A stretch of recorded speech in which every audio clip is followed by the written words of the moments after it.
Hi, my name's Chase, and this is my submission for my Marketing 423 assignment. Just to start, globalization versus adaptation. Globalization is kind of standardizing everything, so you'll have a product and your marketing, and pretty much everything about it will be standard to whatever country you go into.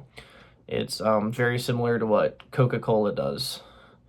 And then adaptation, that's more changing depending on where you at. So you'll adjust how the product looks, how you actually market the product to more or less match the cultural norms of whatever country you're in. So pros and cons of both. For globalization, pros, it's a lot easier to just do it as a whole. You know, it doesn't take much effort to just put your product in another country. So it's easier, it's quicker, and yeah, it's just a lot easier than adaptation. Another pro is brand identity. If you keep the same brand, keep the same look, you have that identity where if somebody goes to a different country and sees that same brand, they'll recognize and, be more inclined to buy it than if it was a new just brand they've never seen before.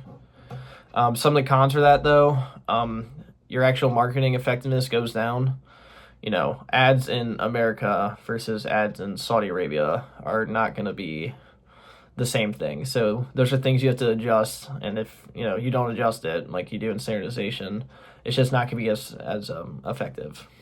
Another thing is the high chance of it not being accepted.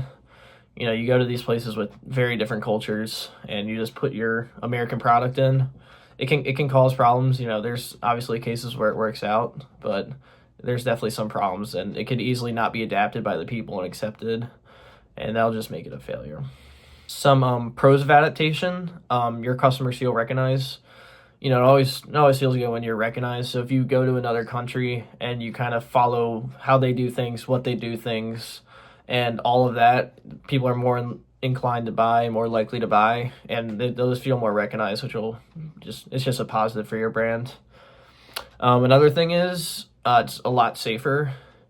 When you adapt, you're more likely to fit like different countries' regulations, stuff like that, and just fit into the culture as a whole. So it's a lot safer than just putting in your American product in a foreign country.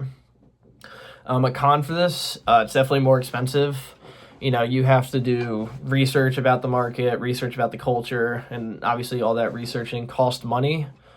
That's a big thing. You also have to adjust your brand, adjust how it looks, stuff like that. And obviously all that stuff costs money. So it's definitely more expensive than standardization. And another one is how fast you can do things. Kind of similar to what I said the last one. You have to do a lot of stuff before you introduce an adapted product into a new market. So it's definitely a lot slower. It can take a lot of time and it'll take a lot more effort than just putting in a standardized product.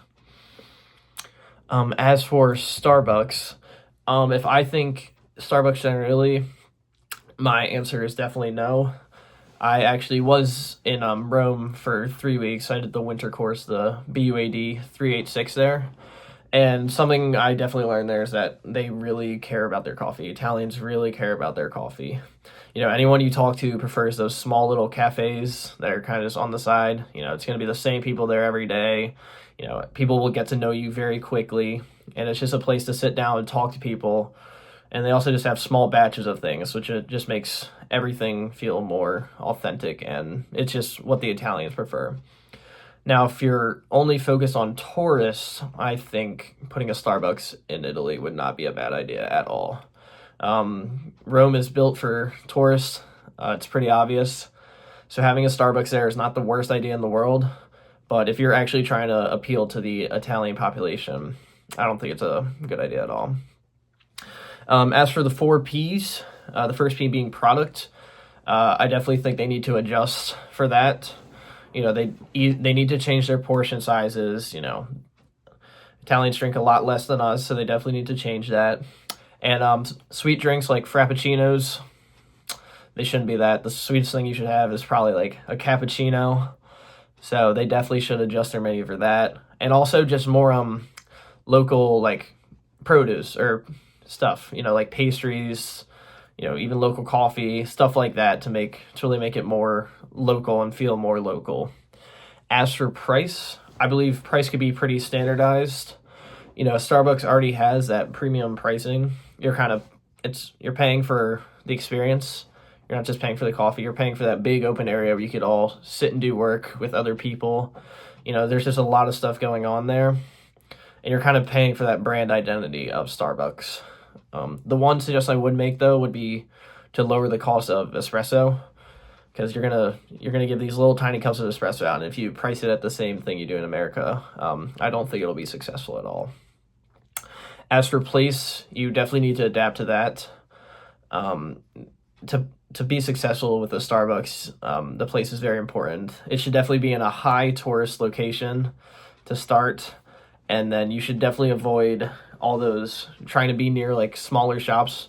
Obviously, it's inevitable, but the further you can get away from those smaller shops, the more likely you are to get actual Italian people to visit you. And the actual like inside of the building, the actual look of the building should definitely be altered from how it is in America. It should definitely have a much more Italian feel to it to an extent. And as for promoting, I think it can be pretty standardized. I think for the most part, the promotion will, carry over to Italy. I feel like we do things pretty similar here. They just need to kind of harp on the fact that Starbucks is going to be a new experience for Italians, it's just a new thing, and really look into that brand value that they have. Yeah, thank you.